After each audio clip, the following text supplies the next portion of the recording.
এই ক্ষেত্ৰত মই কওঁ মুখ্যমন্ত্ৰী ডাঙৰীয়া কৈছে নহয় 12টালৈ বাট চাব। আৰে তোমাৰ ভোটাৰ লিষ্টে তুমি ঠিক কৰিব পৰা নাই, হাইকোৰ্টত দোহাই দি আছা। ভোটাৰ লিষ্ট ঠিক কৰিব পাৰিছে জানো?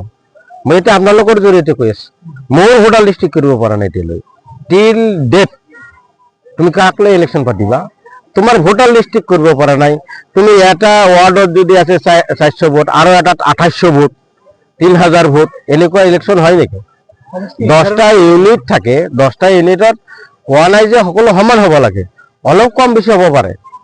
ৰাক্ষসী নিযুক্তিত এটাত 500 ভোট, তাৰ পৰা কাটি নিয়ে এটা ওয়াৰ্ডত 2800 ভোট কৰি দিছে। কিয়? তোমালোকৰ বিজেপিৰ কেণ্ডিডেটটোৰ কাৰণে। সেইটো বাদে দিলো, তুমি ভোটাৰ লিষ্ট এতিয়ালৈ ভোটাৰ লিষ্টত নামে উঠা নাই। মোৰ নাম সহ মোৰ 1300 ভোটাৰ, মোৰ যিটো ইউনিট তাৰ পৰা 400 ভোট আছে আৰু বাকীখিনি নাই, গায়েব, বিচাৰি নাপায়, ক'ত গ'ল? এই কেইদিনমান আগত বিচাৰি পাইছে, দুধনৈ সমষ্টিত আছে যাই, কোনোবা এখন চেণ্টাৰত, তাৰ পৰা কাটি লৈছে। কাটি লৈ আহোঁতে এতিয়ালৈ মোৰ নামটো যদিও আহিছে, ঘৰৰ নাম্বাৰটো অহা নাই। মই বিধায়ক, মোতকৈ তুমি ঠিক কৰিব পৰা নাই, তুমি পঞ্চায়ত ইলেকশ্যন কেনেকৈ পাতিবা? তাত তুমি কোৰ্টত দোহাই দিলে হ'ব? তুমি ঠিক কৰা আগত কেনেকৈ পাতিবা আধৰুৱা ইলেকশ্যন? আজি যিবিলাকৰ নতুন ভোট উঠিছে খবৰ লওক, গোৱালপাৰাত যিমান নতুন ভোট হৈছে, কাৰো MLA ইলেকশ্যনত ভোট দিছে, MP ইলেকশ্যনত ভোট দিছে, সেইসকল ভোট পঞ্চায়তত উঠা নাই কিয়? কোন ইলেকশ্যন কমিশনৰ কোন সংবিধানত কোন ধাৰাত ক্ষমতা দিলে এজন ভোটাৰক ভোটাৰ অধিকাৰৰ পৰা বঞ্চিত কৰিব? কোনোবা ইলেকশ্যনৰ ক্ষমতা কমিশনৰ ক্ষমতা আছে? কোনোবা চৰকাৰৰ ক্ষমতা আছে? নতুন ভোটাৰে কিয় ভোট দিব নোৱাৰিব? কিয় এতিয়ালৈ ভোট উঠাব পৰা নাই? কওকচোন ডাইৰেক্ট হিমন্ত বিশ্ব শৰ্মা ডাঙৰীয়া, ইয়াৰ উত্তৰটো দিয়কচোন, তাৰপিছত বুজি পাম। তাল বাহানা কথা, তুমি ভাবে যে ইমান ধুনীয়াকে মেৰপাক কথা কম, কোনেও গম নাপাব, চবেই চিনি পাইছে তোমাক। এতিয়া তুমি এতিয়া ৰেডি হৈ থাকা বিদায় লোৱাৰ কাৰণে।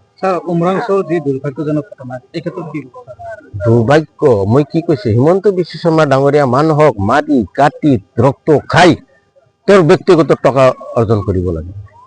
গভৰ্ণমেণ্ট ৰেভিনিউ নোহোৱা কৰি দিছে, সব তেওঁলোকৰ ৰেভিনিউ লৈ আছে। যেতিয়া প্ৰাইভেট মন্ত্ৰী বিধায়কৰ ৰেভিনিউ বাঢ়িব, গভৰ্ণমেণ্ট ৰেভিনিউ কৰিব। মই এটা উদাহৰণ দিছোঁ, এতিয়া বালা যিটো গাড়ী চলে, বালা গাড়ীত কিমান চিএম, 25 চিএম 30 চিএম মাল যায়, চালান কাটে কেই চিএমত? 10 চিএমত। এটা চালানত 2 টিপ 3 টিপকে মাৰে। এই টকাটো ক'ত গৈ আছে? পীযুষ হাজৰিকাৰ পকেটত, হিমন্ত বিশ্ব শৰ্মাৰ পকেটত, টংকেশ্বৰ ৰাভাৰ পকেটত গৈ আছে নে নাই? এই টকা যদি তেওঁলোকৰ পকেটত নগল হয়, ক'ত গ'ল হয়? ৰাজহ জমা হল হয়, ৰেভিনিউত গ'ল হয়। কয়লা 1,15,000 টকাকে লৈ আছে, এই 1,00,000 টকা 15,000 টকা লৈ আছে পাৰ গাড়ীত। এই টকাটো যদি নলয়, এই টকাটো ক'ত যাব? গভৰ্ণমেণ্টৰ খাতাত যাব। গভৰ্ণমেণ্টৰ খাতাত নিদি তেওঁলোকৰ খাতাত দিব লগা হৈছে।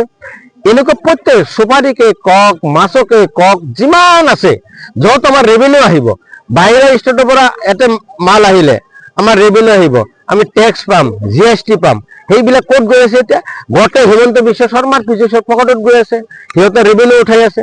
আজি ঠিকান নামত মেচিন দি কমিশনৰ টকা গণে, তেওঁলোক মেচিনেৰে এই টকাটো ক'ত দি আছে? ৰাইজৰ টকা, ৰেভিনিউৰ টকা তেওঁলোকৰ পকেটত গৈ আছে। এই কৰি গভৰ্ণমেণ্ট চৰকাৰী ভঁৰাল খালী হৈ আছে, তেওঁলোকৰ ভঁৰাল ভৰ্তি হৈ আছে।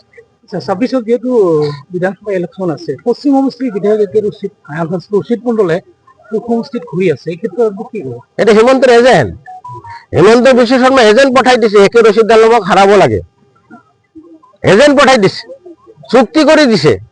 MP ইলেকশ্যনতো বিৰোধ কৰিছে নহয়।